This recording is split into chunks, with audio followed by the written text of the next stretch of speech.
Hello, everybody. Welcome to Boss Rush's Xbox podcast, Arsenal X. I'm your host, Jesse Douglas, and I am here with Eddie V. How's it going, Ed? It's going good, but sadly, X won't be giving it to us for his passing. Uh, yeah.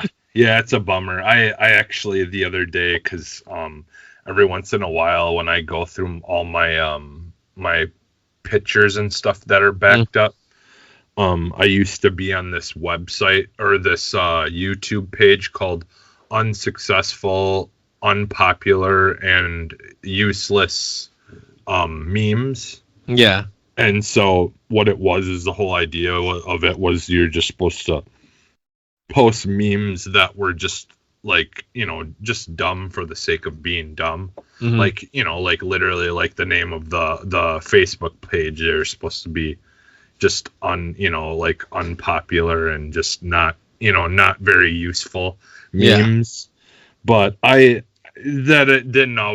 didn't stop most people though that posted stuff on there. That just mostly meant that they would post things that they thought were funny, and the masses may not understand them or get it. Yeah. And so most of them were actually really funny. It's just you had to know the Context. the context of it. Yeah. And so I had one where it was DMX, and he was like flashing a sign, I think, on his hand or something like that. Yeah.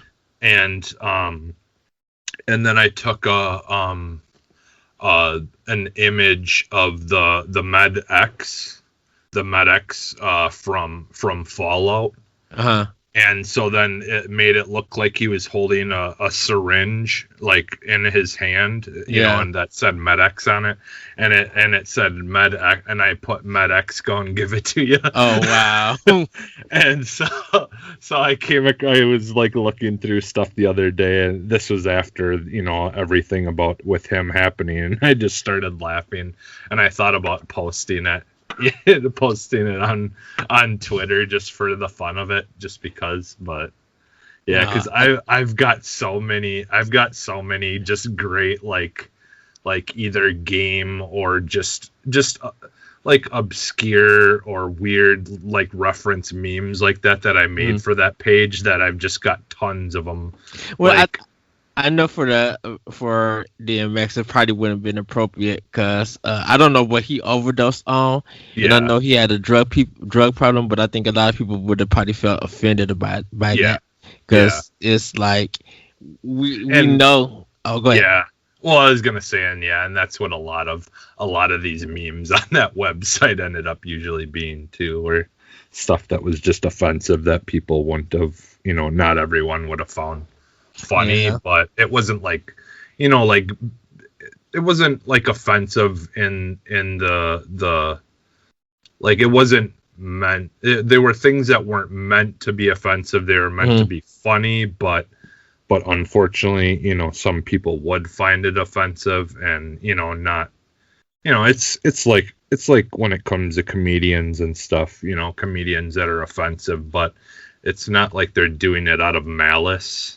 They're doing it, because some people just, like tragedy and all that stuff, like the best way that they cope with it is humor, or laughing at themselves, like, just like a lot of comedians like that are overweight or whatever, they, they'll make fun of themselves or about like their weight and all that stuff, because it's them trying to, like, get over the hurt part of maybe some of the stuff they've had to deal with in their life because of their weight or whatever. But well, because DMX had such history of having a drug problem and being in and out of jail and stuff like that, and definitely coming from a white person like you, a lot of people would have just seen that as disrespectful in a lot of ways, in a lot of contexts, and stuff. Because even when Whitney Houston died, and the way that people were mad at Kanye because I think it was Pusha T's like album or EP on how he purchased that picture to put on that cover. It was like very offensive because I'm just like, this is the bathtub that Whitney Houston died, and people were just like, this is literally disrespectful, in a sense. And I guess it depends on kind of like the people who do die, celebrities who do die. Some people feel like this is stuff like that would have been well deserved because this person people see was morally evil and corrupt. And then when you see somebody like DMX or Whitney Houston and stuff, that, you know, they were made to look at something, but really they gave us not only their music, but they were kind of compassionate in a lot of ways and stuff in that nature. And I think some people, depending on who's posting this stuff, because like Prince Philip also died. Well, people are just like, well, good that he died, and you know they're making jokes and putting memes and stuff about his death.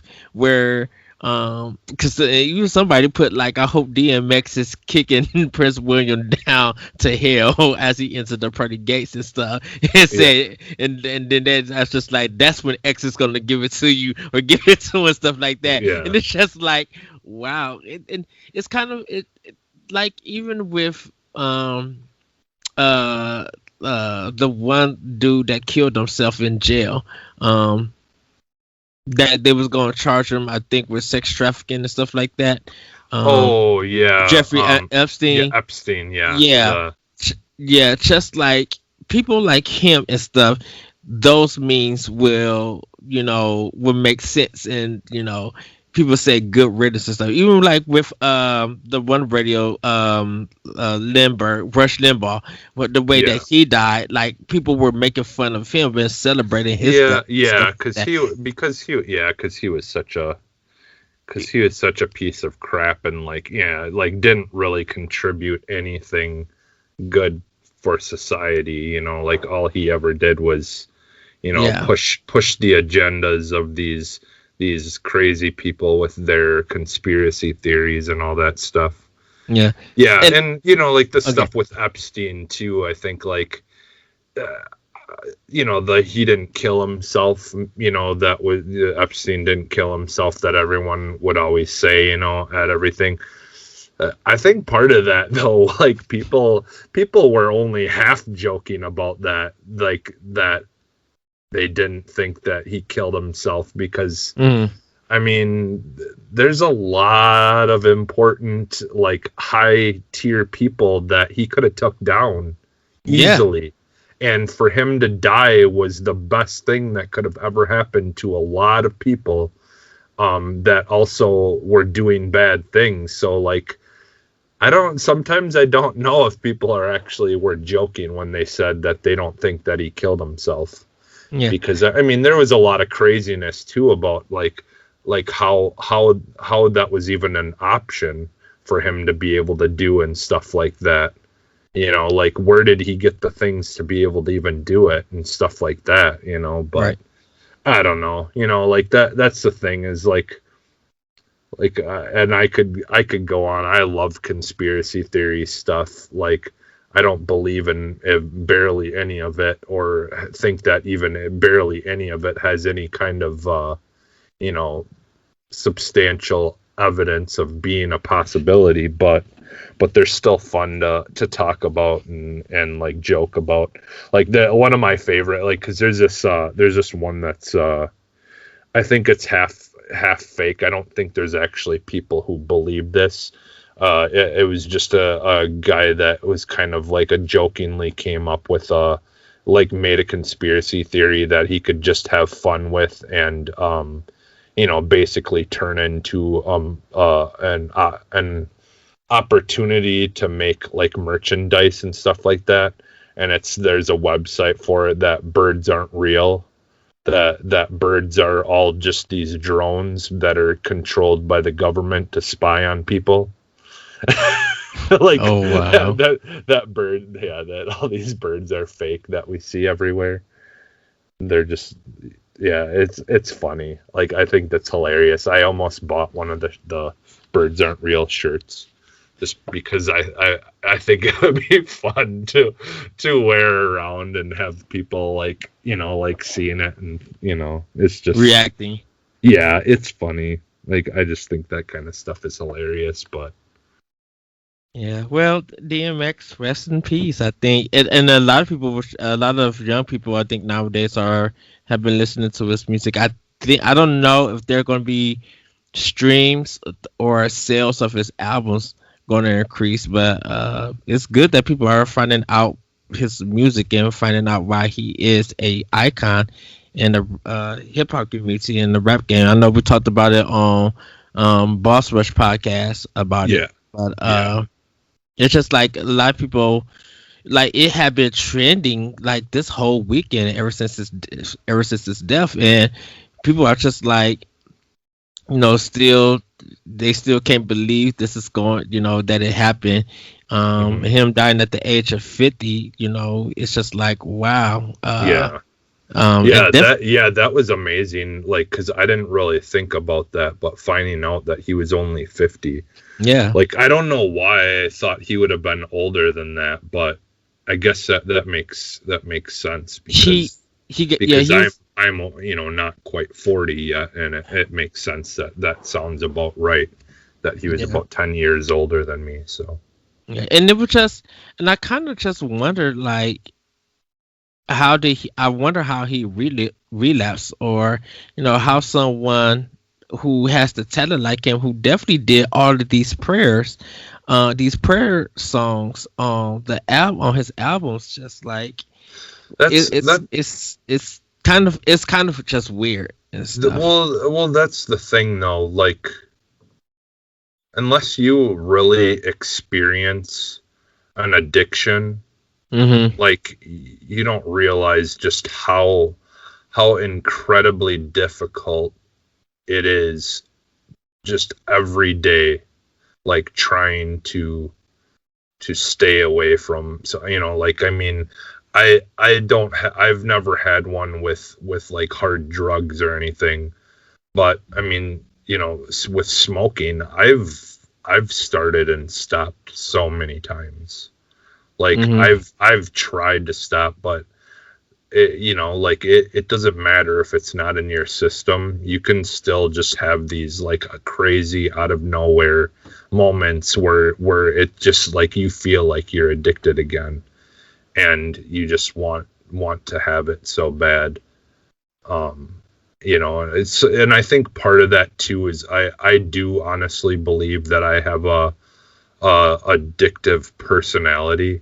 Like, certain people, like, when they experience the addiction of something, it's something that they end up having to battle, like, difficultly the rest of their life. Like, my dad has been an alcoholic for most of his life, and he's tried to stop drinking a couple of times, and has never been successful. Smoking, he's tried to stop that, and he's started and stopped, just like me, multiple times. It's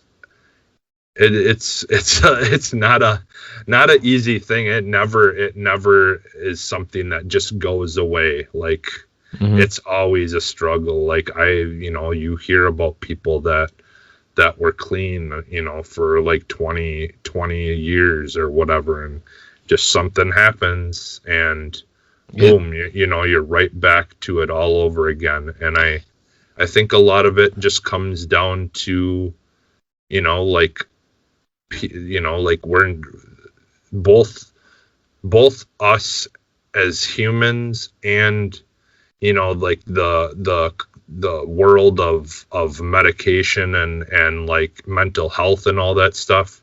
Like, a lot of people try to push things down and forget about it and not actually deal with our issues, and then it all builds up and it just blows up in our face, and a lot of times people end up making bad decisions that they can't, some of them that they can never take back, like, killing themselves or whatever, and it's And it really is a bummer, and why, like, so many people now are trying to say, like, hey, like, if you notice anything, or see something, say something, like, just there's a lot of people trying to be more vigilant, which is great, but it's, it, unfortunately, there's only so much someone can say or do for someone. And, and it's still, at the end of the day, that person has to also have to be willing to be helped as well. But which I'm going to do a quick plug, and then we're gonna get on with the show. Yeah. That I have a blog out on Boss Rush Games for Boss Rush Banter called "Can Video Games Help Mental Health?" And I advise people to go give it a read on my thoughts about it, because I think it's a good thing that I wrote it, even though I don't really deal with mental health that a lot of people have dealt with.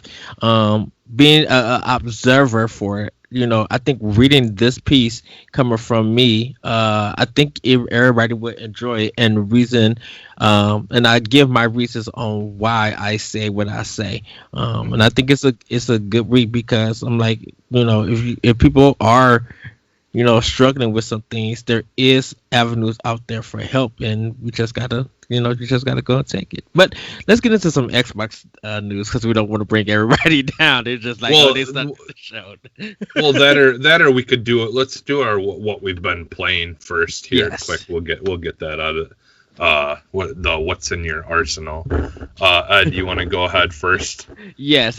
So I've been playing a lot of Switch. I am planning on getting my Xbox. I couldn't play some of the games that I want to play because it is updating. So and then I got some games with gold stuff. So I'm just letting my Xbox update with some stuff in there, because I was gonna get into Cyberpunk, but Cyberpunk needed to do that update for it and everything. So that I am waiting for. So I apologize. But I've been playing a lot of Switch stuff. Been playing Blaster Master 02. Been playing Monster Hunter Rise. Played the Knockout City beta that was on Switch. It may have been on Xbox also on PlayStation, because it was a cross-play beta. And it's a really fun game. I thoroughly enjoy it. I think it's a game that's really going to fit Switch than it will Xbox or PlayStation. And the only reason I say that is because it feels accessible. It feels fun and accessible on Switch, and I think a lot of Xbox players might just overlook it and play the other EA games. Now, if it comes to EA Play on Xbox for during Game Pass, I think it's a thing that'd be a great thing for people to get into and try out and see it for itself. But I enjoyed this like quirky dodgeball game. It was really really fun. I picked up a game called What Comes After, and finished that one in one sitting. Like, you could beat it within an hour. It's not that long and stuff. It is a lot of reading, and it there are some deep moments in everything, and some stories that these people relate to your character, and you kind of find out, why they're going to where that destination is. I don't want to ruin the plot or anything, but the scenario setup is that you are a character named Vivi who gets on the subway, and she just, she's going home, and she's kind of like doubting herself, but she falls asleep. When she wakes up in another train. She wakes up in that same train, but the thing about it is that she sees this ghost cat and all of these shadows and everything, and you run into the conductor, who is telling you, like, I can't believe they did this to me again. And the conductor tells Vivi that you are on the train to the afterlife. So why don't you just walk around and hear about these people's stories before we take you back home and stuff, and you experience all that stuff. And there is a particular section, because me and Stoy, he picked it up also. He finished it, and we was talking a little bit, and I was talking to Celeste about it. There's one part in this game that is really hard hitting for a lot of people. So if you're interested to find out more about it and you like the game Coffee Talk, it's from one of those creators.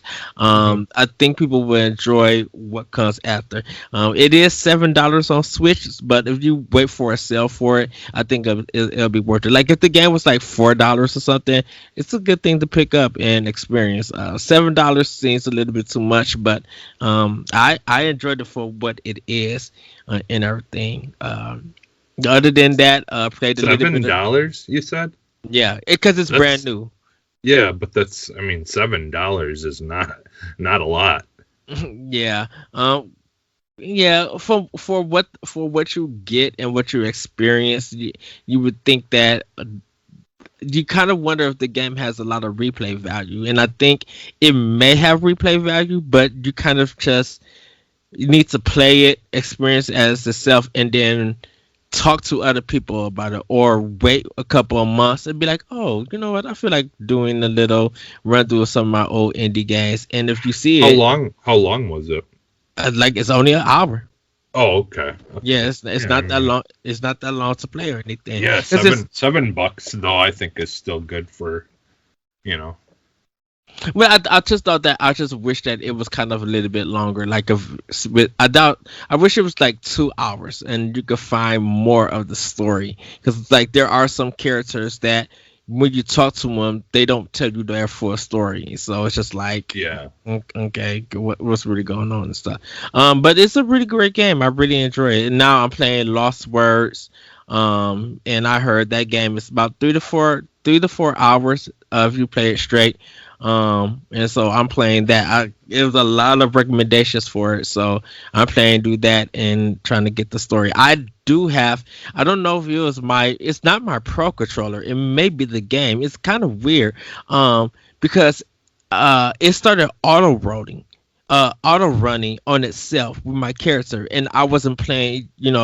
I wasn't moving the directional pad, so I paused it. I let everything just like. If it was going to be any kind of drift, it would have showed me on the screen, because the where your games are at, the little square thing would have been moving. Nothing happened. Tried Monster Hunter Rise, was finding around. Nothing was happening. So I think there is a bug, or there may be an issue with the game. I don't know why it was auto rolling with my character, with me not pressing the directional pad. But it's no drift in my Pro controller at all. Like if I put on Blaster Master or any other game, there was no drift at all. So I don't know what's going on with that game. So it may need a patch. It may need a patch or anything, or I gotta find out why it was acting that way. But I am going to return to it and finish it and everything. But I promise everybody next week I'll have Xbox news to talk about, because I know everybody's been playing Outriders, but I'm kind of glad now that I didn't buy it and I'm holding off to it now, because it feels like the game needs to be patched and there's still several problems with it. So I think I'm going to wait, and I think people who got it playing it on Game Pass, which I think that's part of the reason a lot of people are playing the game, is through Game Pass, because I haven't heard anything about sales for it. They say it's a fun game, but it's hard to play when it keeps having these problems. So I think I'll wait to it get fixed, and then maybe if it goes on sale, I'll pick it up. But right now I saved myself $60 on my PlayStation 4 and everything, because I was going to buy it there on PlayStation 4, since I did the demo there. Yeah. But yeah, that's the thing, is like anyone who has Game Pass, they basically got it, and getting it for free. So it's, you're not really having to pay, for it, because if you add up all the games that are on there, it's that's why it's such a great deal. Well, it's kind of funny that they said that the game has 150,000 concurrent players.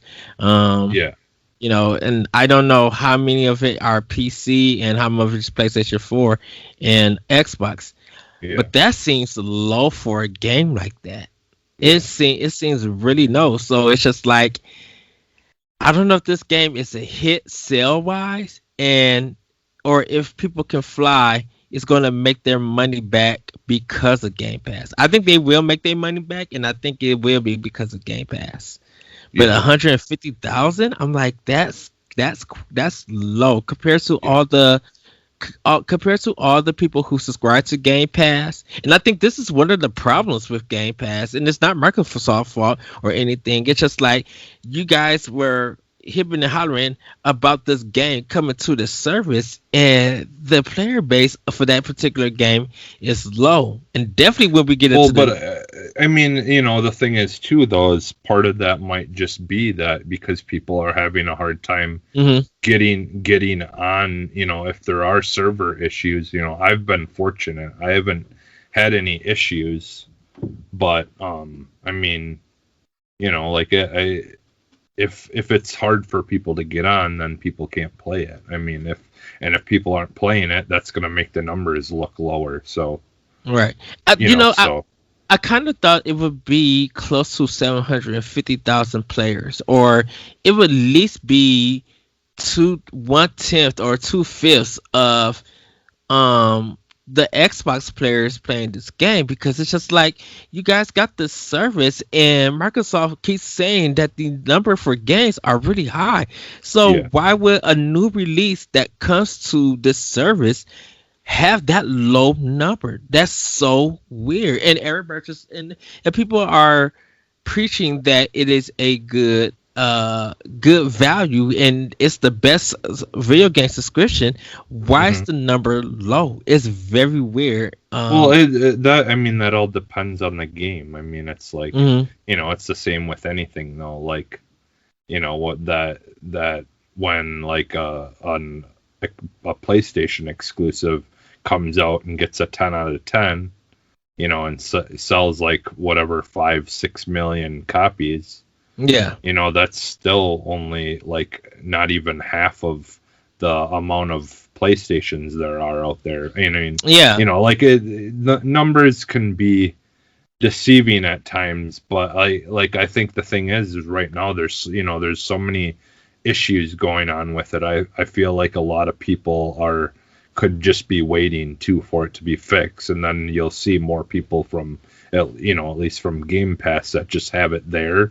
Then starting to play it more, because like I've played it a little bit, I've jumped on quite a few times, but I really haven't sat down for a long periods of time with it yet, just because I'm kind of waiting to see how everything goes, and and honestly, like I want to see if there's anyone else that I can play multiplayer with, because it's like those kind of games I don't play unless I play with other people.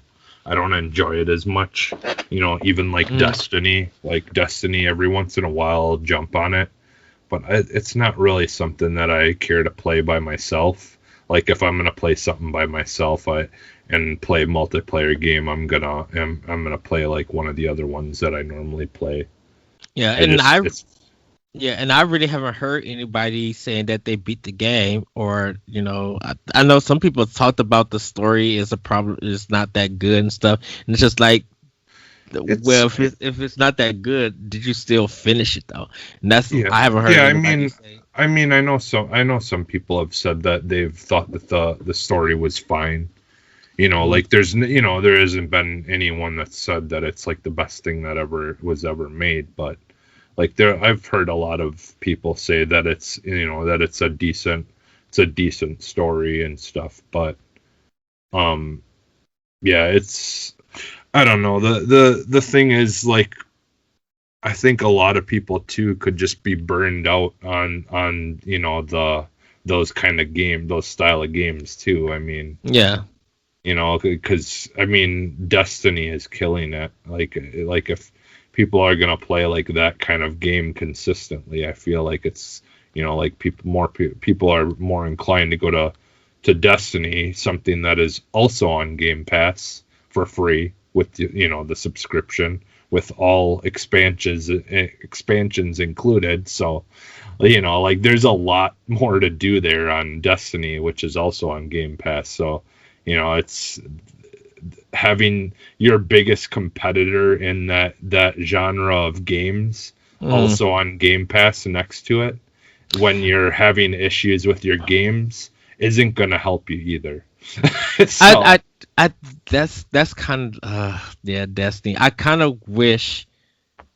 wish there was a kind of refund and or Fallout 76 is on there now, which also has gotten way better than what it was when it was released. So, and people like rave about that game too. So, I mean, there's a lot of games on Game Pass that are direct competitors of something like Outriders, and they're all on Game Pass as well. So. Well, and I think I think that we were talking a little bit about looter shooters and stuff, and I think that's one of the problems is that people feel like they're paying for a beta when games have been delayed, when it got this high promotion, when they marketed it's going to be the biggest thing and all of this, and then it comes out and it feels broken and people are upset, and it feels like the game that should have been at the time of the release takes actually 2 years of development still to be the game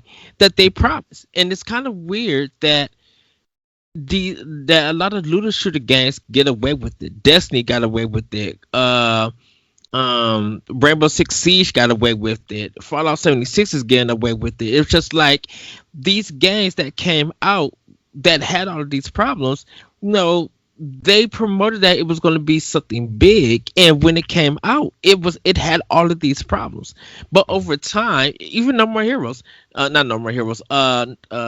Sky, that these games they come out feeling undeveloped, feel like they don't have enough content, and then the game that they kind of promised years ago, it's almost 2 years in development that they've been building on that game to be better. And it's just like, why do looter shooters get away with it? But if it was anything else that pulled this off and that wasn't doing updates and stuff, everybody would be mad at it.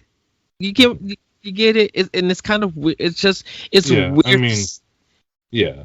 It's weird to see what gets accepted in looter shooters. Well, and I think it's not that it doesn't. I don't think it's necessarily that it gets accepted as because you know those games do have their people that come out in droves and you know give it a hard time, but they're also like they're willing to you know be accepting if those developers turn that game around and actually make it better, like you know like something that plans on going like being ongoing like that and constantly having you know new expansions and stuff like that, like you inherently you know basically expect things to you know start off kind of slow, and then you know as the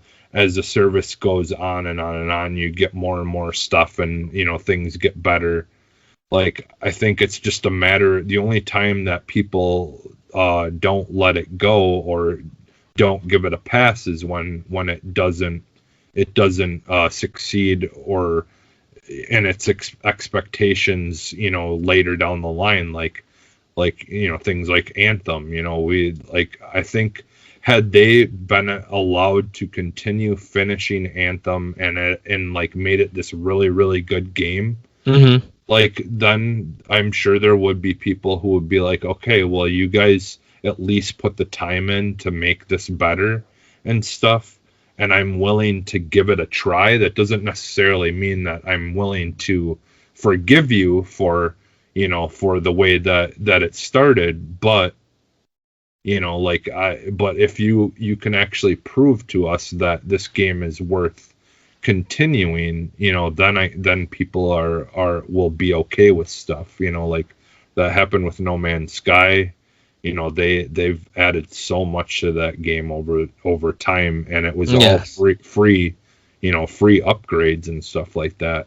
I think that's another thing too, is you know like if they start trying to charge you for stuff, like some people were saying, well, why don't they just just forget Anthem 1 and just make a part 2? And it's like, no, you need to try to at least give us something for this first one first. Right. I don't agree with when people say to just do that. Like, I get it. Like I've said, like the first game in a franchise is almost always the weakest. And sometimes it is like, it does just take a second one for it to completely be better than, and finally figure out what the franchise is wanting to be. But that's not always the case, especially in a game like a Destiny and stuff like that. I don't think they could have, after the first one came out and it was bad and people weren't liking it, say, oh, okay, well, we're gonna just make a Destiny 2 right away instead. And I don't think it would have done nearly as well as it did. But they came, they worked on it, improved it, and then a lot of that stuff at the end of Destiny 1 ended up being some of people's favorite parts of Destiny even today, so. Yeah. And I think that's why I do enjoy some looter shooters, but I'm like, that's why I do the single player campaign and then I put it away, because I know that the focus on this game, of course, is going to be multiplayer and expansions. But sometimes I feel like if you cannot knock this out of the park, or if you can't knock it out of the park when your game comes out, or it doesn't match your marketing, it's going to feel like, not saying that we've been lied to, but it's going to feel like I don't trust your game until it is fully, until there's content that's going to really bring me in. I will play a Destiny 3, but I think I'm going to wait on it now, because even as much as great as Destiny 2 is, and I'm not trying to knock on Destiny, even the Division, like I'm not going to try to knock on these games. I really need to see what am I getting at the time of release, and what are your plans if this game is going to have all of these expansions. Can we get these expansions for free? Because I feel like now with Destiny, and then I'll turn it back over to you, Jesse. I kind of feel like with Destiny, why I kind of feel like I wish there was kind of some kind of repayment for it. I know that for people who pay for the game, who pay for the game got to experience in its first way. But I kind of wish that they turned that payment now into free expansions for people who literally bought the game digitally or physically. Because after we bought it, later down on the road, they turned it into a free-to-play game. And it's kind of like, what, we still got to pay stuff out of our pockets to get these. And I kind of just wish that, I kind of just wish to be like, hey, Bungie has seen that when we bought the game, we had to pay for it. They see that it's still in our account. They see that we're still playing the game. I wish Bungie would say, you know what? Thank you for your $60, and with your $60, we're going to give you our 3 big expansion passes for free to make it up that you pay for us. And then when it gets to a point that everybody needs to pay for it, then everybody needs to pay for it. That's kind of just how I feel about it. Yeah.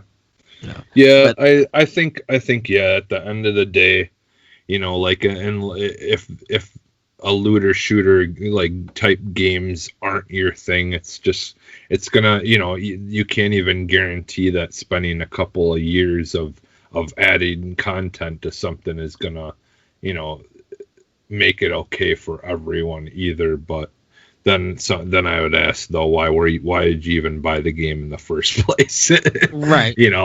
But yeah, so right. All right, yeah.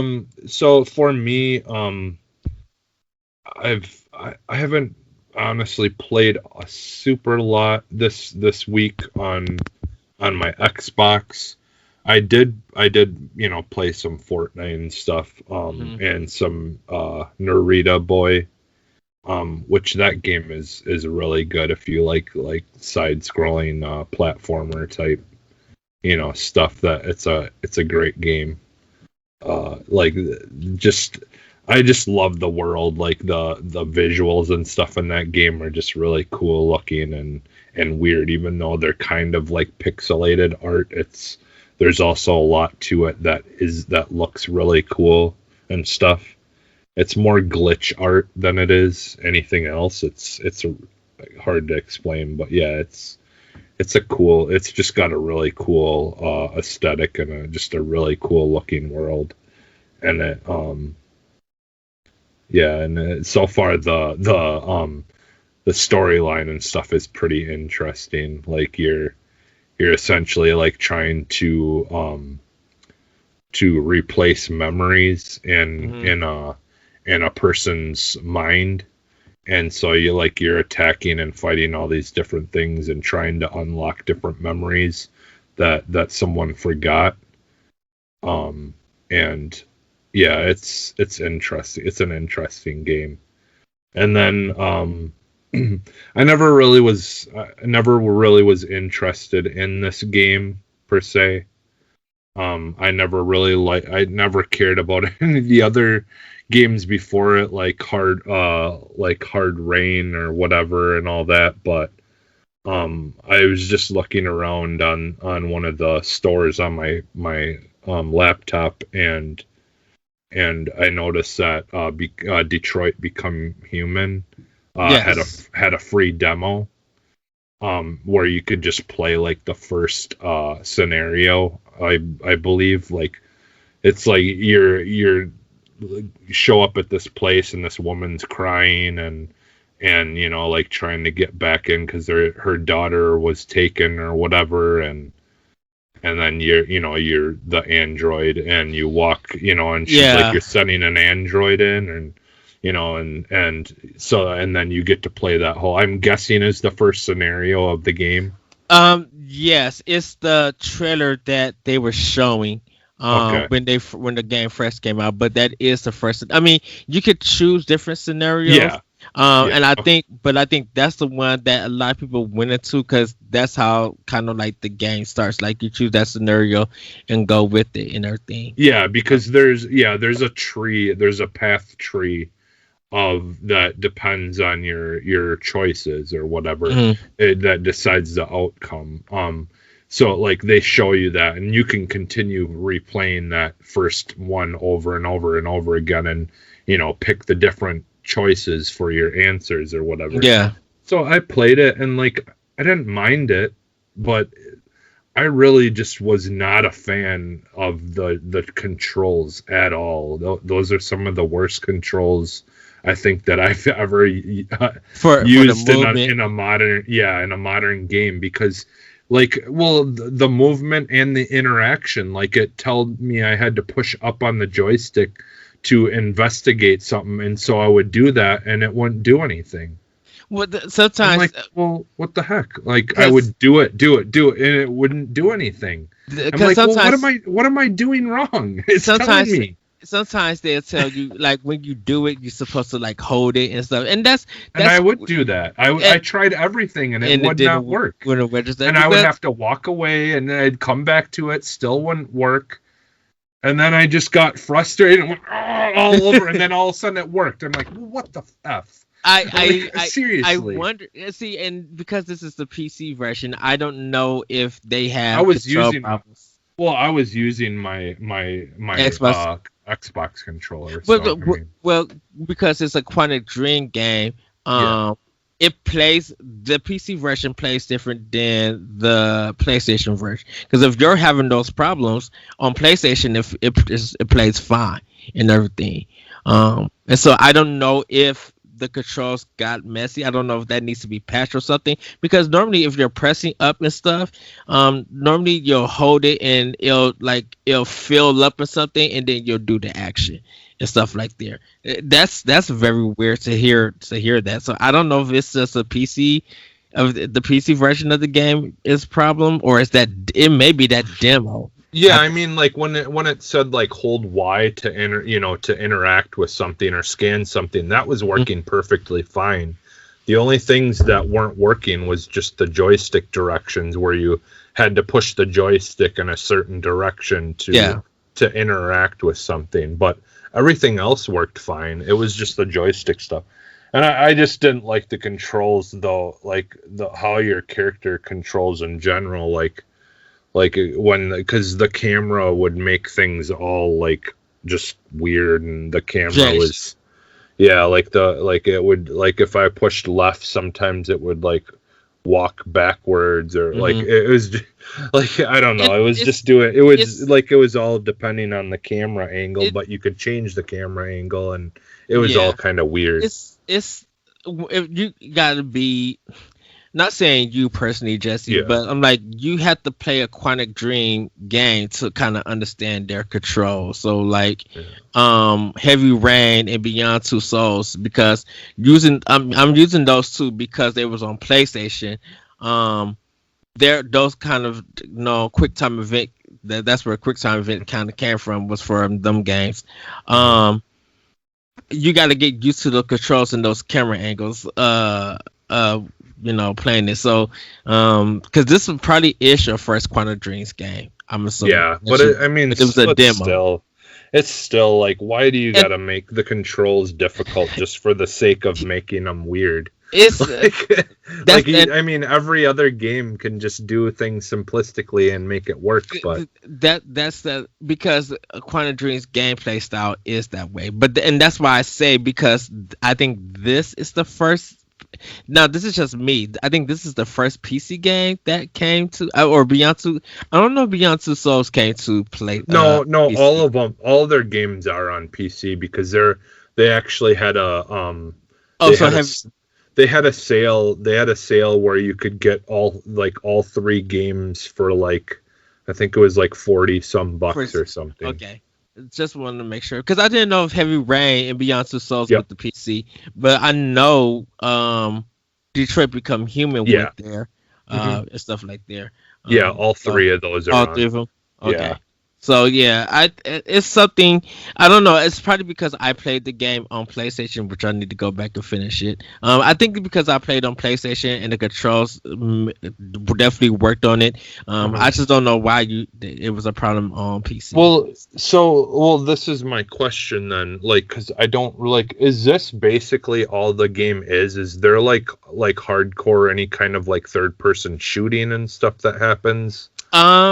No, there is no. I mean, there are chases and stuff, and you do press the buttons for the quick time events. Like, everything is kind of cinematic, but you got to press them at the right time. But there is no shooting in this game. There is no cover-based mechanic, because this game is very narrative interactive game.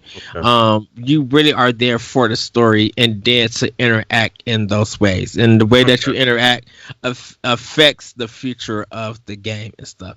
Because what I was getting at is, what I'll probably end up doing then is I won't use the controller if I don't need, because see, I didn't know exactly what I was gonna be in for, as far as what kind of interactions that I would have to be taking on, because I would just at this point, I'm so used to using a controller for any kind of shooting or anything like that, and so that's why I just automatically, in case any of that kind of stuff was to happen, it would be easier for me to do. But if I don't have to worry about any of that, then I'll try it with the regular PC controls and see if it works better. Do you got like a PC controller? Is it outside? I mean, I have a keyboard and mouse. Oh, yeah. I think, what I would say, continue to use the Xbox controller. Hopefully it works if you decide to buy this game. To make sure, because when you're doing the chases or you're doing a lot of interacting stuff, you're going to be needing a controller to do a lot of those actions and stuff. And trying to do it only, I think, if you're not familiar with mouse and keyboard, you're gonna be like, okay, this thing is happening, but I'm failing because it's not responding, since I'm using two different things. If it's easier for you to do, I can use the A's, the D's, and the W's and S's. I can use those to move around. Because I will say, for a game like this, you kind of do need a controller, and this is the thing. But if I can make it where anytime I need to interact with something, instead of pressing a direction on a controller, I can just push the letter T, like Well, I would yeah. rather do that. That's what I'm saying is like if I can get past the dumb nonsensical controller controls, I'd rather do that. Well, and I will, because the thing about it is that the controls are the controls, but it's actually Yeah. the story and the characters Yeah. that you are really here for the game. And I think like to me this is the game that, and we're gonna get into news because of a Yeah. particular news story. But I feel like this is the narrative that Microsoft needs. This is what Xbox needs. This is the stuff that, if they want to get into narrative storytelling, you need something from Quantic Dreams. And yes, it is a quick time event and stuff like that, and I can understand that. But their storytelling is strong. Their storytelling is really good. Sometimes it is problematic, or it's questionable or illogical. But I'm just like, if you want a strong narrative game, then you need something from Quantic Dreams. And this is why I was kind of discussing with people about God of War. It's just like on PlayStation, like I said, we'll get into the news. It's just like, how can you talk about narrative and God of War being the best where there's been narrative in games all along? And Detroit Become Human, which is was at the time a PlayStation 4 exclusive, that it is a narrative game. So if you guys are into narrative, 1 million sales should have turned into about the same sales that God of War did. Because if this is your first time experiencing narrative with God of War, it should be equivalent to Detroit Become Human. Yeah, but again, if if there is any kind of difference, or it's not as easy easily accessible, like with we're having, like, if it has different controls that a lot of people aren't used to. It's the gameplay. Yeah. And I think that sometimes is the difference. Just like, I understand that the gameplay is different, but if you want to play more games with narrative, then this is a game full of narrative, and some people just ignore it. I'm just like, you praise one game that got narrative. Gameplay can be a big, massive barrier though for people to want to experience that. So yeah. I think that's the thing is, even look at things like Halo or Gears of War, like there's some really good story driven narrative in those games, but if you don't like first person shooters, or you don't aren't used to those kinds of things, it can very easily turn people off of, no matter what the narrative is, no matter how much they might like it, which I mean, like that's the same with me with some of the PlayStation exclusives, that I've never played, or I've never really cared about. Like there's just certain games on PlayStation that I don't like. There's certain things about it that just don't interest me, and so I'm not saying it's that they're not great narratives or they're not a great game, because a lot of people like them, so they're obviously got to be good games. It's just, if it doesn't appeal to me, it doesn't matter what the narrative is, and so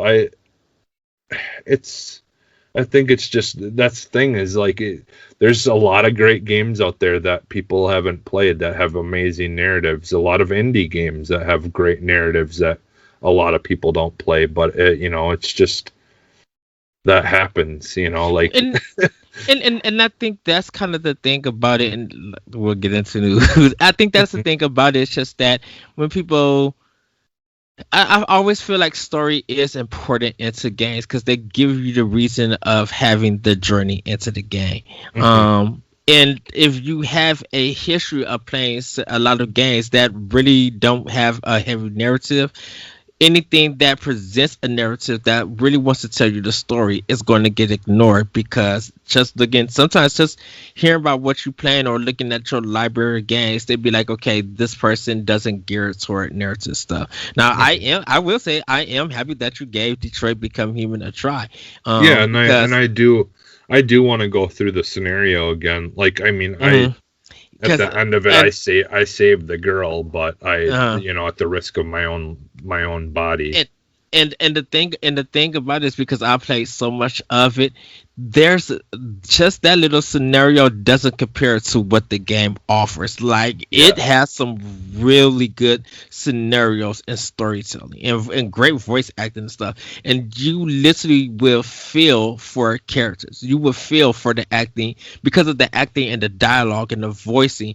You Yeah. really would feel it and just be like, wow, I can't believe they did this, and so Yeah, but I mean, it has the potential there. mhm. Like it has the potential there for something I would be interested in. And it just sucks. I'll be honest. I just wish that The the controls. controls were more like I'll be honest, Hitman. Mhm. Like that when I was playing it, that's what I was thinking of. Like I was thinking of like, man, the guys who, make the new Hitman franchise, they could so do something like this. Yeah. Like just as good, if not better, like as far as like control wise, like how you do things. But like it has a very similar feel to what Hitman was like, because you're, in Hitman you're walking around and you're overhearing what people are talking about to learn more about the reason that you're there trying to, uh hunt these people down that you're hunting down. And it's very similar, but in this case, in the case of Detroit Becoming Human, Mhm. you're finding out stuff to know why the scenario that you're entering into is happening, to learn enough to be able to hopefully stop whatever is happening from happening, or Yes. investigating whatever. But yeah, so that's pretty much all I've been playing. Like I said, I probably will see if sorry, not gonna do this again this week, but see if the controls and stuff work better if I just do the old regular PC controls and see how that works. But yeah, so all right, yeah, let's get into news here. I gotta pull it because my phone timed out here, but all right, so first thing in the news, yeah, if in case you haven't seen it, Sea of Thieves did release a new trailer, teasing season 2, which, yeah, season 1 is wrapping up here, and they have some kind of little things that they teased in the trailer, and one of them, like, it's either it's a new, I don't know if it's just a new emote, or they're gonna have new ways that you can interact with things around you in the world. Mhm. But because it was on one of the islands, where you dock your ships and stuff like that, which at least that's what it seemed like. I think it was one of the islands where you dock your ships, because if I remember correctly, there was like the stores or whatever there. So they show a person hiding in a barrel, putting a barrel over the top of them, and then someone with like the emote of like them looking around trying to find you. Yeah. And so I'm wondering if they're going to like maybe do some kind of fun mini games that you can play with your friends on the islands or something, or if it was just as simple as just a new emotes that they're adding. I'm excited to kind of find out more, because I think it would be really fun if they had like hide and go seek, kind of like, something like that you could do, or like similar to what Call of Duty and stuff has done, where they had where you every round you turn into a different object that you could find in the maps and stuff like Yes. that, and then you got to try to hide and just pretend to be an object laying in the world, and then got to try to hope that you don't get figured out, that you don't belong wherever you're hiding. Yeah. I think it would be cool if they were to do something similar like that, like give give people who maybe like, they're winding down at the end of their long journey out into the water to go find gold and whatever, came back, they turned everything in, got their money, and they're like, well, we still want to do something together, but I don't really feel like going out on the ship and stuff anymore. Like, hey, let's play these mini games instead that we can do here that are kind of a fun something different inside the game that we can do together. Like, I think that would be something really cool that they could add to the game. So, like, I guess we'll find out and see more hopefully here once the season starts. Then we'll know more about that. So yeah, it comes out April 15th, so we'll see. Yeah. Which is weird. Like, do we play it to see what it is? Because the Resident Evil. Well, I'll be honest though. Like, I've been dying to go back into this game. It's just like one of these weekends. I think we gotta once pop it in and play it. Yeah, once we if Corey is free even too, or or anyone, even if there's people in our people who listen to the show or whatever, I think it would be kind of fun if like one weekend maybe like, and we could have it instead of like doing a show on Sunday, me and you could do like the show on Saturday night or vice versa, and then instead on Sunday night plan like doing playing something together and with people who listen or friends or whatever, or because I know Logan and them, I believe, play it every once in a while. They play Sea of Thieves, so yeah. we could even have like a Boss Rush network night where we just, a bunch of us from Boss Rush, just hop on and play and just joke around and have fun with it. So yeah, because it's one of those games that I just still absolutely love, but it's just not a fun game to go jump in by yourself, because it gets so difficult if you run into someone and you're by yourself. You're kind of out of luck. So yeah, but yeah, and then the other thing is like we there's always been like you'll notice clouds will form in the sky in the shape of a skull, and if you go towards that's usually the like an event, the skeleton fortress events that happen throughout the game, on and off. I mean, those are just kind of baked into the game where they just kind of pop up here and there, and you got to follow the skull in the sky. And it looks like they're going to be adding a new one, which this skull was like a red color, whereas the other one was just normally white one. So they must be adding some new, maybe bigger, more interactive ones that maybe, I don't know if they're going to be like where, well, I guess the original ones you could, like, all people could sail from different sides of the map and all meet up there at the same time, and you start getting into battles sometimes with other people to try to be the one to survive to go in and try to get the loot.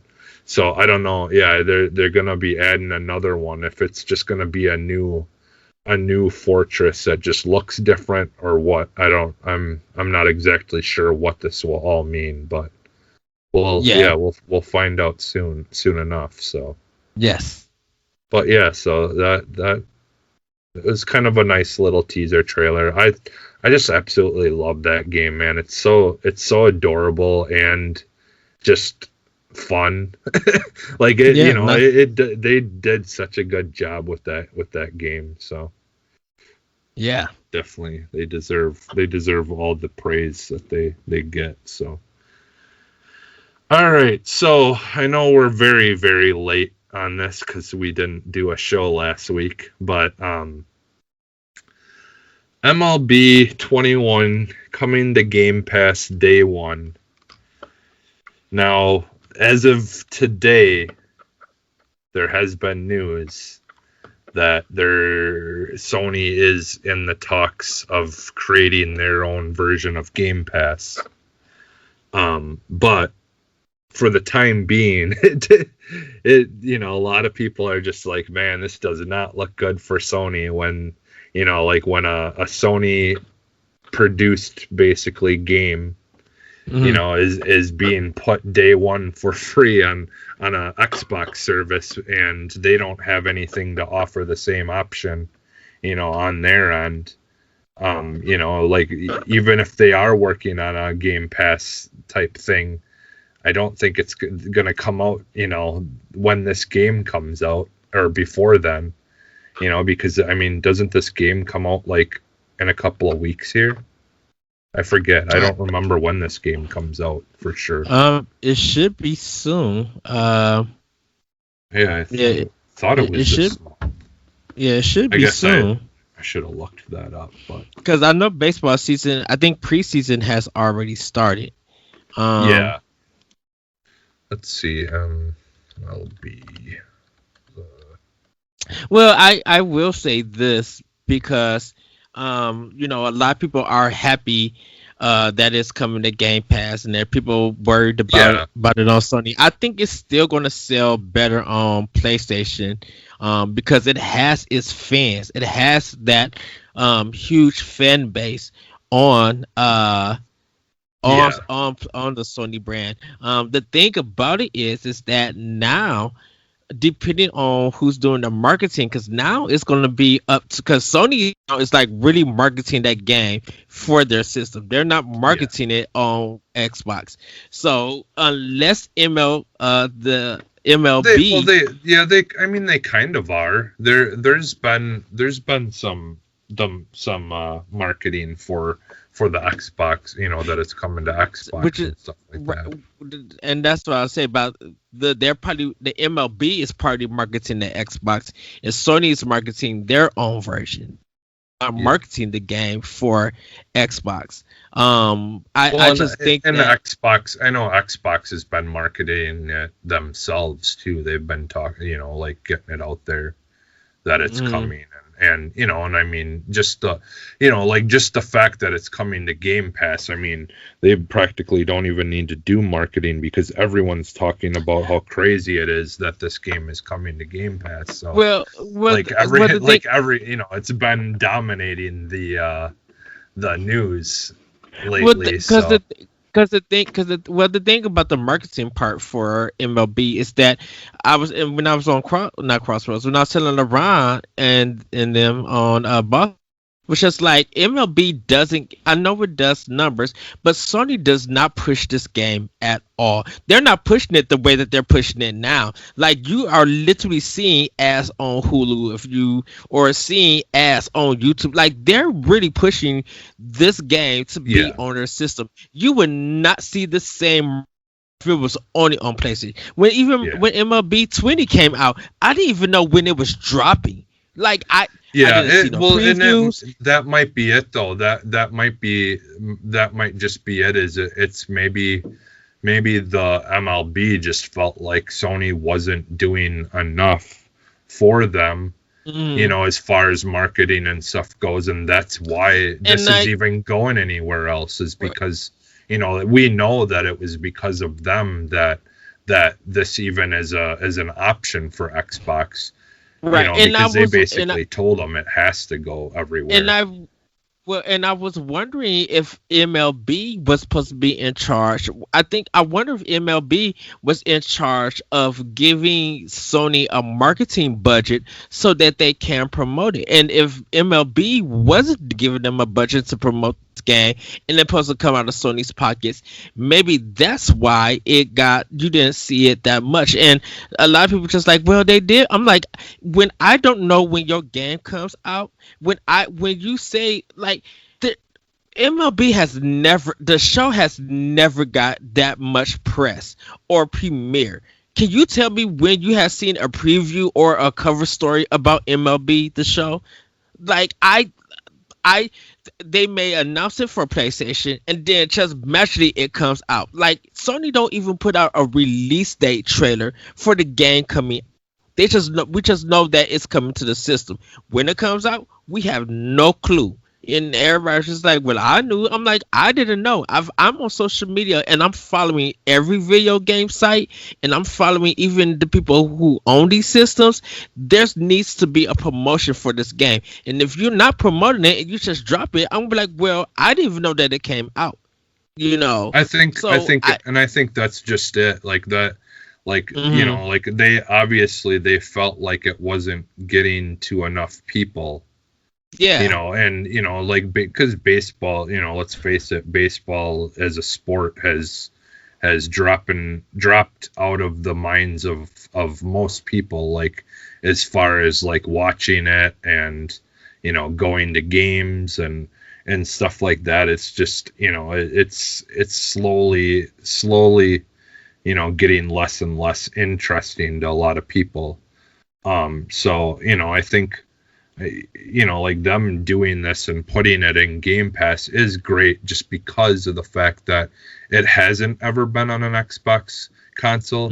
So like someone like me and you, who is a little bit more knowledgeable about games and stuff, like I know that it's a beloved, like amazing, everyone who plays it raves about what a good baseball simulator game it is.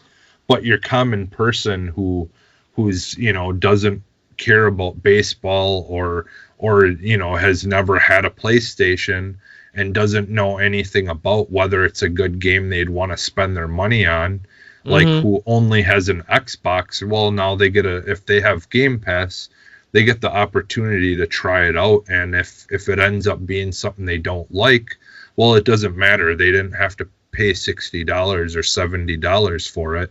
They just got a chance to try it out. And but on the other hand, it's also gonna be like, like people like me, who I haven't had a PlayStation since PS2, so I've never like, as far as when I've gamed on PlayStation, I've never played an MLB game. So I really don't know a whole lot about them, or how they play and all that stuff. So for me, like, I can give it a try, and now if I like it, I'll be like, oh, this is a great addition to Game Pass that I can try. And I'm sure it's only going to be on there for a year. It will be on there at the most a year, and then it's going to disappear off of there, and you'll have to buy it, or whatever, or then by then the next one maybe will come out, to the show 22, and so like that one won't be on Game Pass, but this is just good marketing, good strategy for the MLB to be able to get people on a console that it's never been on before, to get a chance to try it at a lower entry fee and see if it's something that they're interested in. And then and then they know that, hey, if they really, really like this game a lot, they've got them hooked for the next one that comes out that they will have to pay for on Xbox, So yeah, and I say I feel like this game is definitely going to do well on PlayStation. It's gonna make their money on PlayStation because it already has a huge fan base. I think people for Game Pass, I think it's don't forget though, there's a lot of people, a lot of people who only buy Xboxes just for sports games. Yeah. So I mean, don't forget that. Like, I honestly think there's more people who buy Xboxes just for sports games than there are people who buy PlayStations just for sports games. So I mean, I don't know. I don't have numbers in front of me, but there are. I just know a lot of people who have Xbox. And it would be interesting to see how it does on Xbox and everything like that. Yeah. Because we know there's going to be comparisons. We know there's going to be... and I hope it does good, because one, that will be great for Sony, because their studio now will be getting more eyes and getting more praise for, for the work that they put into those games. And, and MLB will get out of it what they want. They want more people, getting their eyes on baseball, and and it's going to be it's a win for everyone, really. it's going to be weird to see if Switch is going to get 22. It's going to be too late to get 21. Yeah. Because they're probably gonna have to find a port studio, or they're gonna have to create. MLB themselves will have to create a studio in order to make this game for Switch. I don't think Sony, whoever makes the MLB games, I don't think they're going to work on the Nintendo Switch version. I think they're going to get it to a port studio and have they port that game onto Switch for 22. Well, I was thinking about that though. Regardless, like it still is kind of funny to think that there's a Sony studio out there who has an Xbox dev kit.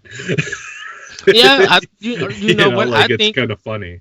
I mean, I look at Sony. I feel like they probably do got like dev kits for Xbox. I feel like they probably do got dev kits for Nintendo. You know, I think, and this is just hypothetical. I think people should have different dev kits to find out how games work on their systems and how to design it while focusing on their main stuff and everything. I wouldn't be surprised if Nintendo probably got a dev kit for Xbox and PlayStation, even though that's weird saying it and everything. I literally wouldn't be surprised. I think the stuff like that would probably intrigue them to be like, oh, okay, this is what they did. Maybe we could do something like that and do it better on our dev kit. So I wouldn't be surprised. Yeah.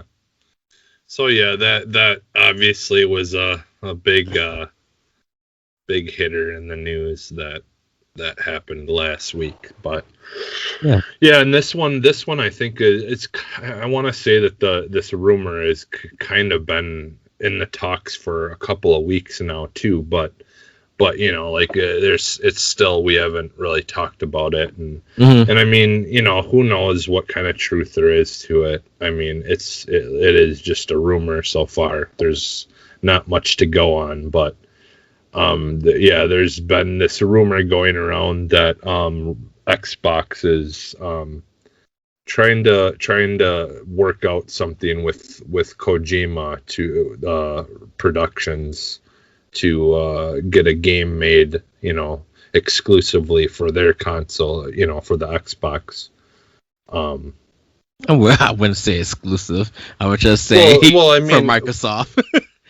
Well, I mean, Death Stranding. Yeah, I mean, for Microsoft, but like a Death Stranding was for PlayStation, where it went to the PlayStation exclusive for a time exclusive, and then went to PC. Yeah, but it still never went to Xbox. I think when sometimes definitely now with kind of with Microsoft and with Sony, it's just like when you speak about their games, if we're going to say exclusive, I prefer time exclusive, because if it shows up on PC, then it's not exclusive. Like I said, I stopped considering Microsoft first party stuff exclusive, because I'm like, even though it's coming to PC and Xbox, the moment that it's going to Steam, it's not exclusive anymore. That's a whole. It's a different platform. Kojima production. Well, see, and that's the thing. I don't think it would go to Steam or any of that, and until later. I think that would be something that it would go to later, but it would go to the Microsoft Store and Xbox first, and then later go to Steam.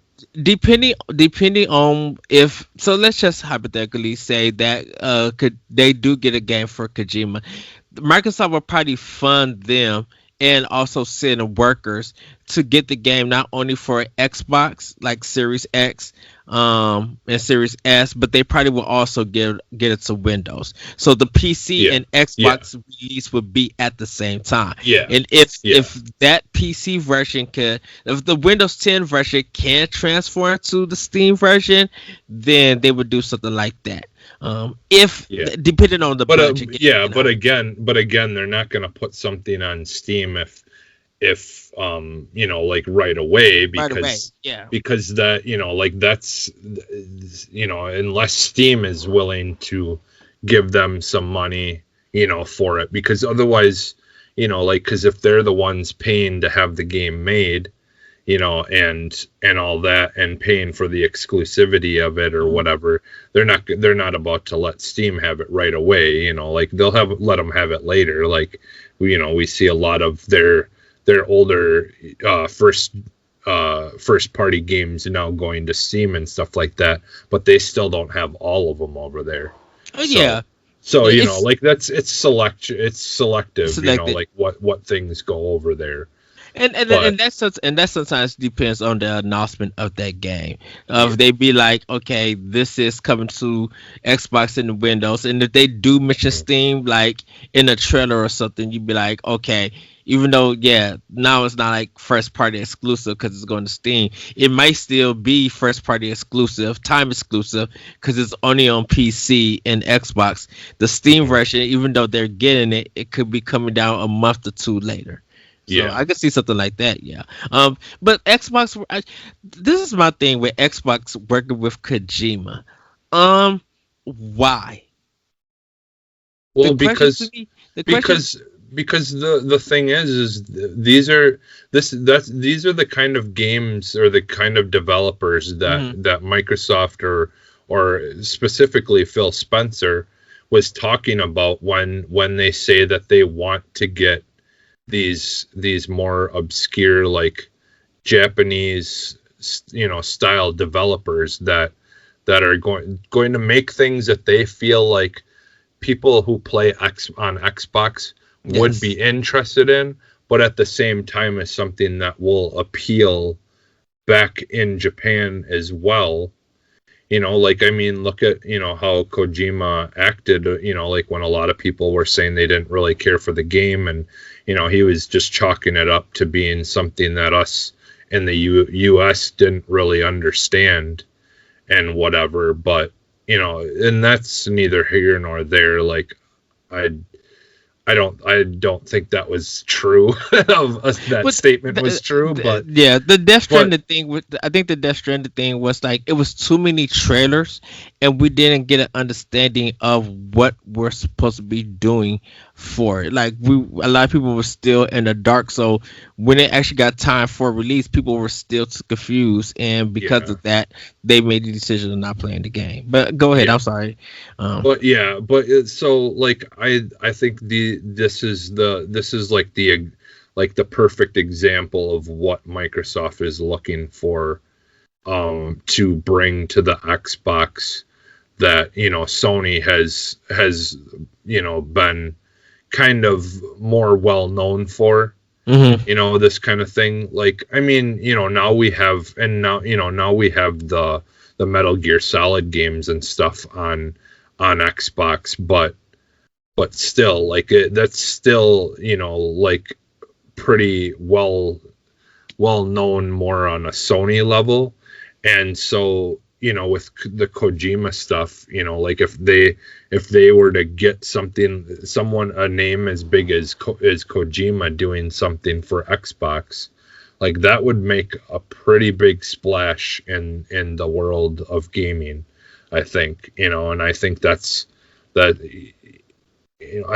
why this is even a rumor, right? Like, I mean, or why it's even a big rumor or something that's being talked about is because it does seem like a possible, thing, and it does seem like a thing that could happen that would be impactful, for Microsoft. But my thing is, I think, does Kojima still have it to, and and I'm sorry to make this connection to Miyamoto, where you are a big designer, you do make great games, but it just feel like that your star is fading away. It feels like you don't have that creativity that you were known for. So it's just like, is it going to be another kind of, yes, I understand he's trying to go cinematic and be like very thoughtful and stuff like that, but I'm just like, what is it going to be something different that we're going to be understanding for Microsoft. Like yeah, okay, Microsoft could work with Kojima, or I should say Kojima Productions, and get a game from them. But it's just like, what is something new that Kojima is going to plan on ranking, and will we understand? Will this time we be able to comprehend on what we're going to be doing, what the gameplay is going to be like, and is it just a game that's only meant to be for the West and UK, and it's not meant to be for Japan? Because I'm No, just I like, don't. I don't think that he would ever do something that he. I don't. I don't think, in my opinion, that he would ever do something for the sake of trying to appeal to a certain type of person or a certain, part of the world. Because I think he kind of proved that in Death Stranding, that he was gonna make something and he didn't care who it was or wasn't for. Mhm. He just wanted to get, well, in reality, he wanted to get his mind cleared of the wrongdoing that he felt was done to him from Konami. from Konami. And that's ultimately what Death Stranding was a story hidden inside of a game of stuff he was going through. And now that he's got that kind of out of his way, I feel like now, like, this second game that he makes, that's when I want to invest in him, is when he's got that out of the way, and now he can just go crazy with whatever things he can think of in his mind. But this is the problem, though, is that yes, that's great and everything, but are you going to make something that's really worldwide? Like, because the thing about it is, I don't think, and this is more of a Japan thing. I have a feeling that Japan doesn't have that appreciation for Kojima like the West does, like the UK does, because everything that Kojima has recently done seems to be more American centric, Western centric, and not Eastern, not very Eastern.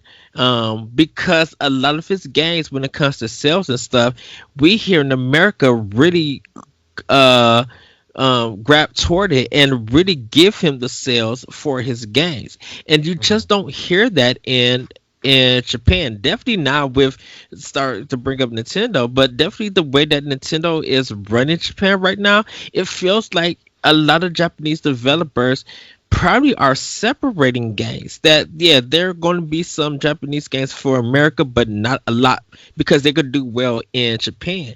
Where some of them just like, we gotta make a Western design game because we think we'll recoup money from the West. And now with Microsoft, if the rumor is true, asking Kojima to bring a game to their platform, it's just like, what is Microsoft going to ask them to do? And is it going to be just one of the, well, because we got money, we'll let you create anything that you want? To me, that's directionless, and I think right now, I'm like, Microsoft, you need, if you're going to work, my thing is this: if you're going to work with Kojima, you need to give Kojima a direction. You need to give him an idea of what you want for your platform, that's going to be able not to only reach the rest in UK, but you need something that's going to hit Japan hard, so that you can sell more systems in Japan, to get some noticeability in Japan. Because you're working, if it's true, like I said, put a grain of salt with this. If it's true that you are working with them, you need to give him a direction. You need to give him a product or one of the franchises that you own, to see what he could do with it. I would sadly, that Remedy still have. I think find a break. I think if you do that, though, that completely undermines or just completely goes against everything that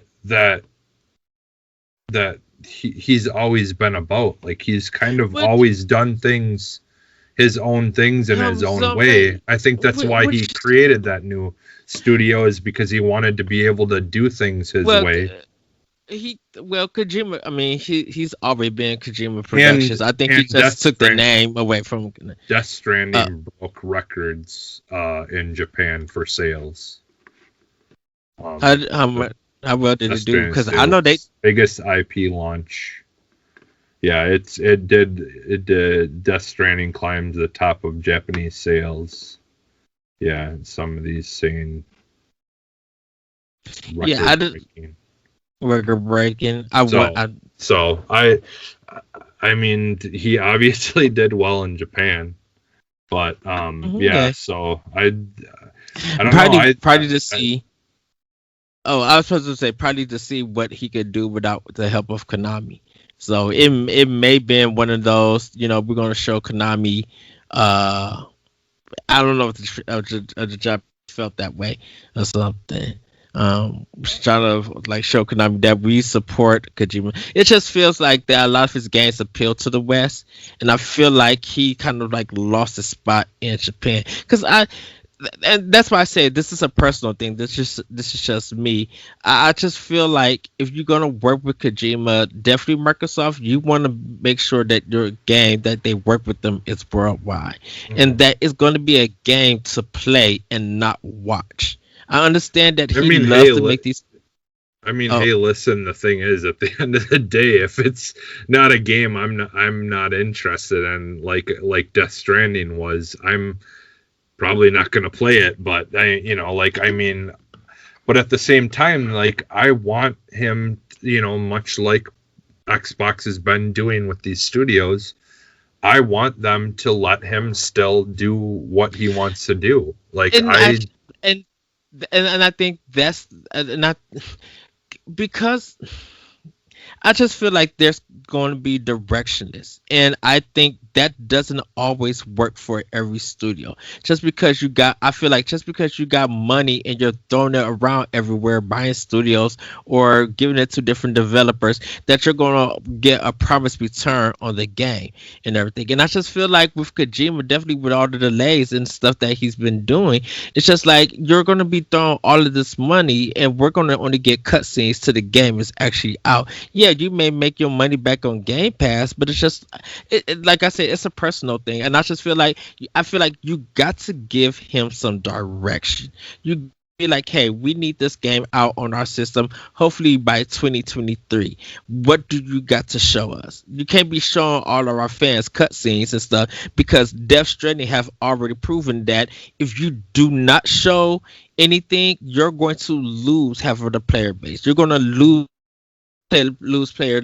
player base. You're gonna lose guaranteed sales, or you won't get that much people playing your game on Game Pass. So you got to give him the direction. And of course, I'm not saying going in and helping him develop anything. You can still give him if he still wants to create some stuff, fine. Let him create what he want to create, but give him direction to be on his tail that we need something by 2023. We need something guaranteed that is ready to show and everything. Because if we throwing you all of this money, we're hoping that we get something in return. And that's why I said you could throw all the money that you want, but if you don't get the return on that money, look what happens. You know. Yeah, but I mean, I think we're looking at a different, we're looking at a different Xbox Mm-hmm. too. That is, they're lucky and they're fortunate with Game Pass that they're in a position where no matter what, at the end of the day, they will guarantee whoever makes a game for them that will be on Game That they Pass gonna that get that some they're money. gonna get game that they're Mm-hmm. gonna get their game, but their Xbox isn't gonna also lose any money either on it because people are paying for the subscription and Right. and everything else. So that's why though they're in a position where they can let him make what he wants to make. And obviously I think to a certain extent they're going to, before they make any kind of deal with him, obviously they've got to have some kind of idea of what he's making or what he wants to make for them, before they say yes or no anyways. Right. So I think of all that stuff, I think would be taken care of long before we hear anything about it. But Right. I don't think it's going to be, it would be something that they would perceive as not being good at all or directionless. I think they would, like, that nothing would happen and before they knew that, that much. I just think that, though, like, that, like, they, especially dealing with someone like him, who's, very, very much makes it known that he is, kind of, he does things his way, and if you don't like it, then he don't care.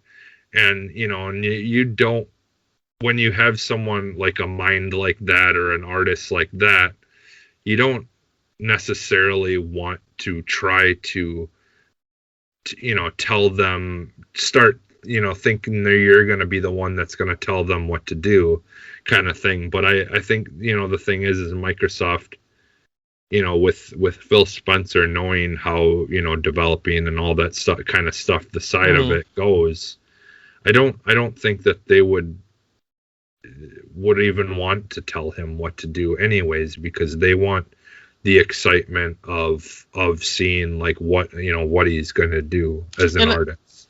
And that's why I say I take this with a grain of salt, and that's why I ask why, because I think people are just happy that, oh, it's Kojima and we're getting his games. Look, Sony, we actually getting something that you guys been having for years and stuff. And it's just like, I understand from the gamer's attitude, that's how some people want to be, but I just wonder why. And what are you going to bring that's going to appeal worldwide? Because I feel like if he does bring a game out, it's going to be appealing to the West, because I feel like I said earlier, I feel like the West is going to really buy his game over the East. And I feel like, I mean, if it's selling, if it's selling, Death Stranding sold really well in Japan, so I mean, if Xbox can have anything that was funded by them and has any of their name connected to it that sells that well in Japan, that's a win for them. A massive win. Yeah, but they gotta actually sell Xboxes unless they put it in. That's why I say if they do the Windows 10 version. Well, that's the thing. I mean, they don't care if they can sell something like that really big, even on PC. But I mean, still, at the end of the day, there's still going to be people in Japan who maybe don't want to play on a computer. They would rather have it on a console, or they would rather play it on their phone, or they would rather, play it on xCloud on their TV. Like those are the kind of things that are going to give people more options to have.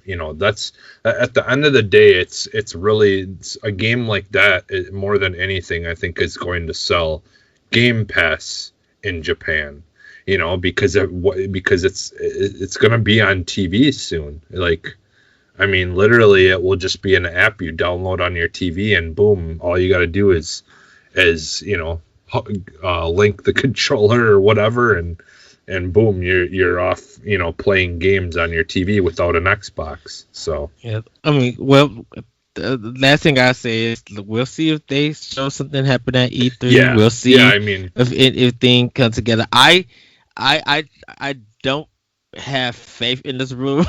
Yeah, I'll be honest. I got Seesaw and live on this rumor. Well, yeah, I'll be honest. I don't really think there's much to this either. But, like, I think the whole reason, that I wanted to, I know you brought up talking about this, but the only reason that I even talk about some rumors is because it's fun to break it down as to why we think this would even be an important thing if it ever did actually happen. And I think, we did a good job of, like, that part of it. So, like, that, it is what it is. At the end of the day, if all it is still a rumor, it's still fun to think about it. It's still fun to try to think of why this would even, happen, or how it would happen, or, where it would happen, when it would happen. Exactly. I mean, so, it's a interesting newsworthy thing that people, would definitely go crazy over if it ever did actually get announced as being something that was going to happen. And the internet would just go crazy. I know the listeners are going to listen to this and be like, see, Eddie, if Kojima was making something for Nintendo, you'll be all on it. I'm just like, no, I have just my concerns at times. Yeah. And I just want to know, I just want to know why and what they could bring, because I'm just like, look at it this way. What if he was to basically do what the guys who made Outer Worlds did? They helped make the Fallout games, and they really wanted to make another Fallout game, but they never got the opportunity to. And so, Obsidian. And so they went out and they created their own franchise that basically was, like their version of that franchise. What if they were like, okay, Kojima, we want you to make what you would have liked, for a reboot of Metal Gear Solid to be, or it would be, they would do something like a spiritual successor. They would do something like, because Kojima he could make his own version of that where he could continue to just stick it to Konami, and But the thing about it is just like, Kojima doesn't even have to do that to Konami. If you want to prove something to another company that you left or that let you go, you make great games. You make games that really matter. But I mean, what if he was to make a version of Metal Gear Solid that was 100 times better? And that's going to be the problem. It's just like, why are you relying on old work but just covering up with something a little bit more pretty or different? Just because, but at the same time, the fans do want it. I mean, if the fans want it and he wants to give that to the fans. Oh, you cut out, Ed. My mixer. Can you hear me? Yeah. Jesse? Yep, I can hear you. Okay. You relying on your old material just to prove the company something. It still has that smell that you still need your old property to show that you are a great designer, instead of creating something new. If you're creating a whole new world, though, that's similar to it, but it's better in a lot of ways. I don't really consider that, because even Igarashi, yes, he did Bloodstain.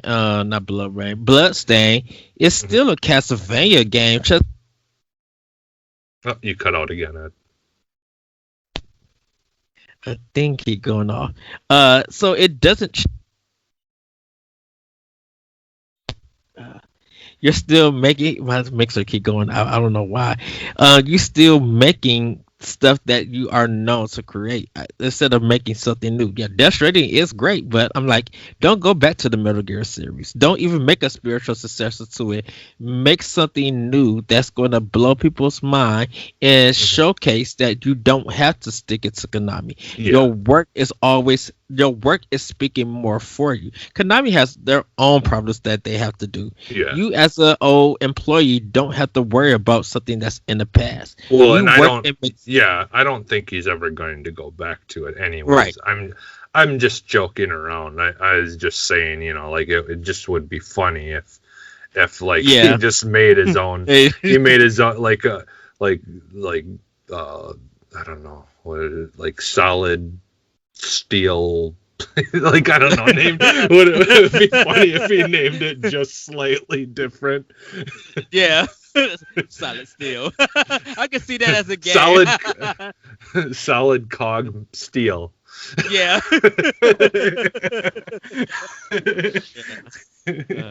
But no, I just was joking about it. But because I don't think he would ever go back to that stuff anyways, because it would I'm sure in his mind too,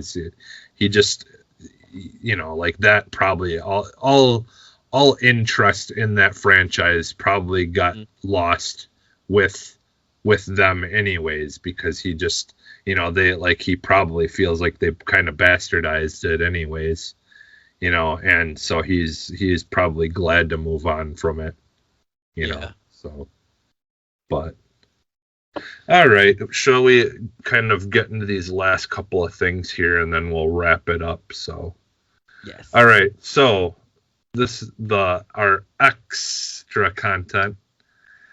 These are, again, just some little things that I wanted to just bring up that we won't really talk too much about. But so the first thing is 13 years after it came out, Halo 3 has a new multiplayer map. Yes, Waterfall map was added to the Master Chief Collection just recently. And so, yeah, it's technically a Halo 3 map that's brand new, so it's based on a part of Halo 3 when you're going through the game or the campaign or whatever. I haven't gotten a chance to play it yet, but it kind of makes me want to fire the Master Chief Collection up and go check it out. So yeah, it's called Waterfall, and so yeah, that's kind of interesting and weird for 13 years later. They just make a new map for that game. So yeah, mine is showing that because it's updating the Master Chief Collection now, so they're probably included. Dang, I bet you. Dude, that thing is like 55 gigabytes. I'm like, dang. So, dude, that's nothing. It's like what, 200, 300 on mine. 200 I think on the Series X. Yeah, 200 gigs. Yeah, and then so yeah, that's cool. And then the Crysis Remastered finally got an Xbox Series X and S and PS5 upgrade. I left the PS5 part out just because this is Arsenal. Yeah, digital. I know. We'll let those guys over at Crossroads talk about it if they want to. Yeah, I know. I seen Digital Foundry said something about the PS5, but they may have something for Xbox. The thing about the Xbox, but and PS5. The question that I got about this is that did anyone play this Crysis Remaster? I feel like it dropped in, like nobody talked about it or anything. No, I talked about playing it a while back when it came out. I got it. I need to go. I haven't finished it or anything, but I played a bunch of it. I'll tell you though, it's a hard game. It is. Okay. It's definitely not an like if you go running out guns a blazing, you can, if you do it like aren't good at like making sure that you're taking guys out and stuff, you can get killed pretty quickly in that game, because the people that the AI is not very forgiving in that game. It's definitely not a game where you can just go run out and stand out in the middle of an open and just shoot everyone down like most first person shooter games. This one you die pretty quick if you don't make sure you're taking people out. So yeah, I'm gonna definitely go back into it now with the update and see. I'm guessing they added probably like ray tracing and stuff like that in or whatever. I don't know for sure. I'll have to see.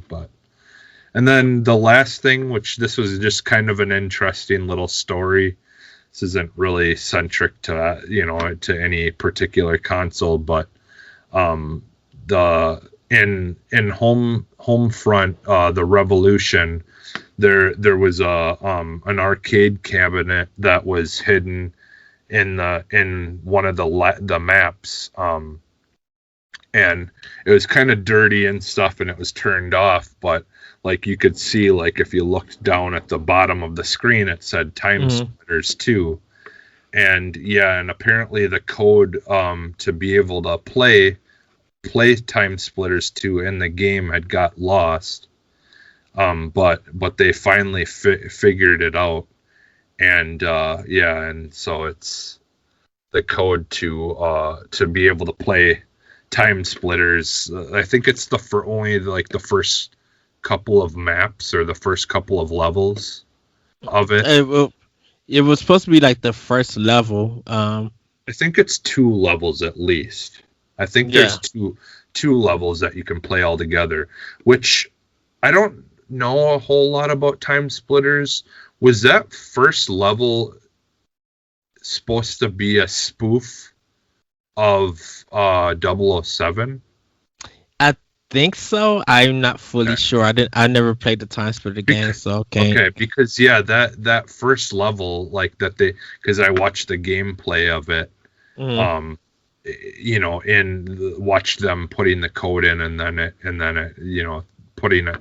Once you put the code in right, your character will do animation of putting a quarter into the machine, and then it goes to the screen, and then the game starts playing, you know, on your full screen then.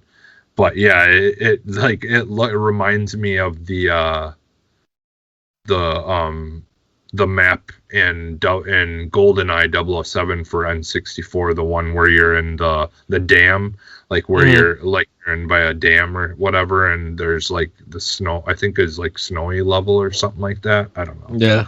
But yeah, it reminded me a lot of 007. But yeah, I don't really know a whole lot about Time Splitters. And the little bit I did know, I forgot about, because those games, I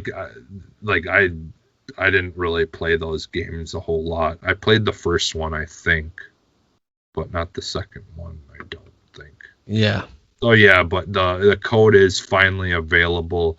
If you are interested in going and playing it, and you know, playing that game, I got this story from Eurogamer.